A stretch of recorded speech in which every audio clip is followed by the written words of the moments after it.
I have two amazing children at home, and I've had two very normal, before this 2.5, I guess, normal pregnancies. And I have that baby app on my phone, which third kid, in all transparency, I probably looked at it like 3 times, because at that point I don't really care if he's the size of a cantaloupe or whatnot. Like, there were 2 other kids I had to get done, and work and husbands and all that. So I opened it, and the very first article that popped up said like how much movement is normal for 32 weeks. And then I had to close it because school was getting out. And I remember something went off in my head, and I thought, he didn't move today. I'm just gonna go, and I started to get dressed. And my husband stood up and started to get dressed. And I said, don't come. And he goes, what? And I go, by the time we call someone to come stay here with the kids, and I said, plus, and he said, we'll just get a neighbor. And I said, it's gonna take me 40 minutes to get there and 40 minutes just to get back, okay?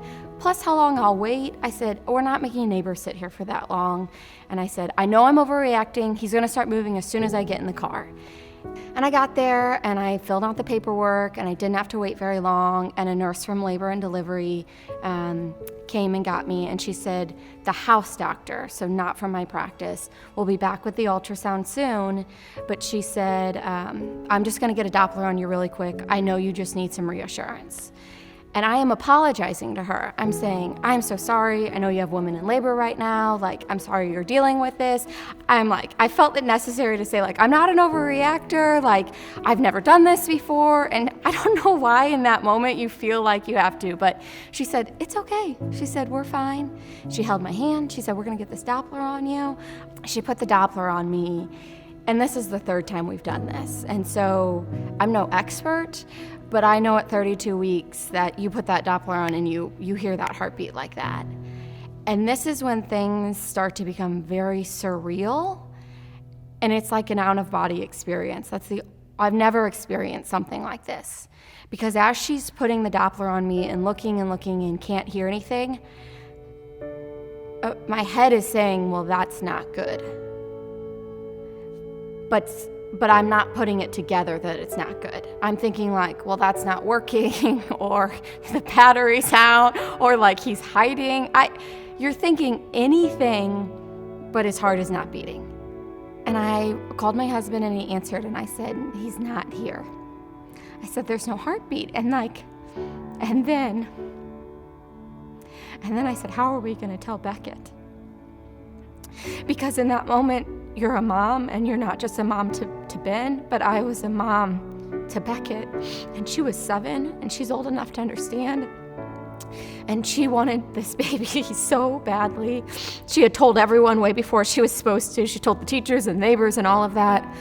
And I thought, I don't want to, you tried to shield your kids from bad things. And I thought, I don't want to have to tell her this bad thing.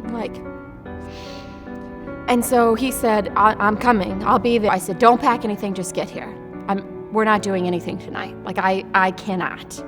And he said, okay.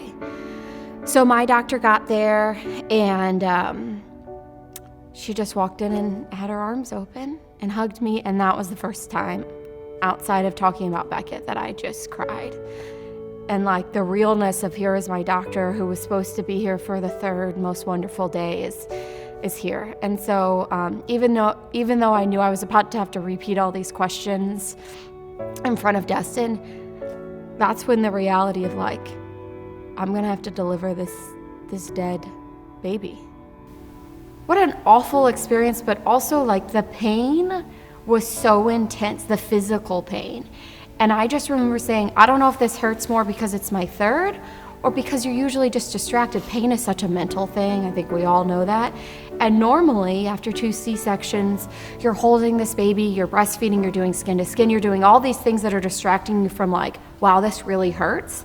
And all I could think was this really hurts. And what a crappy situation that is.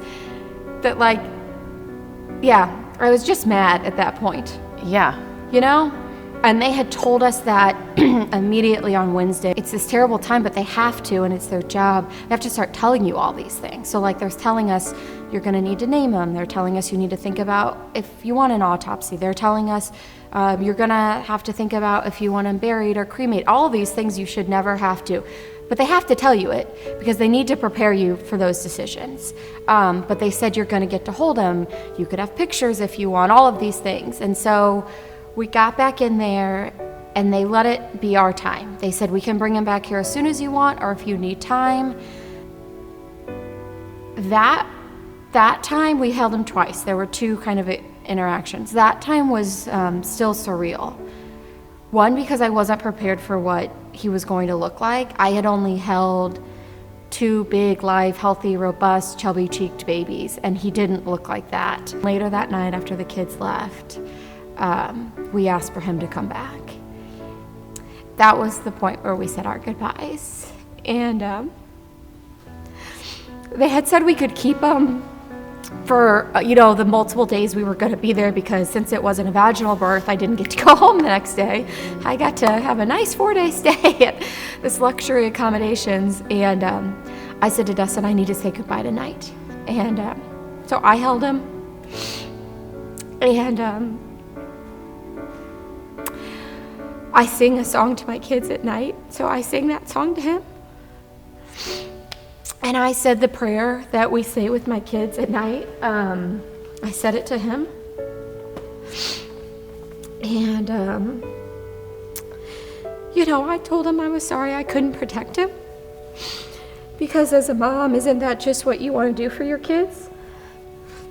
So I told him I was sorry I couldn't protect him.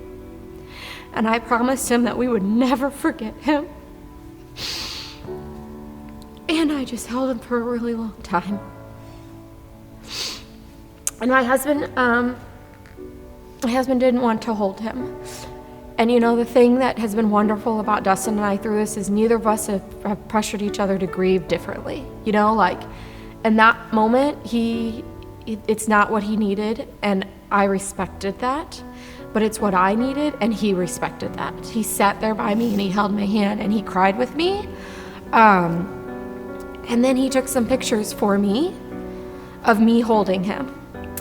It's been 10 weeks to the day, and I have not been able to look at the pictures of me holding him yet. But I knew we both knew that we would want that at some point. And then we called the nurses, and we said we're ready, or you can come get him, or and we said goodbye.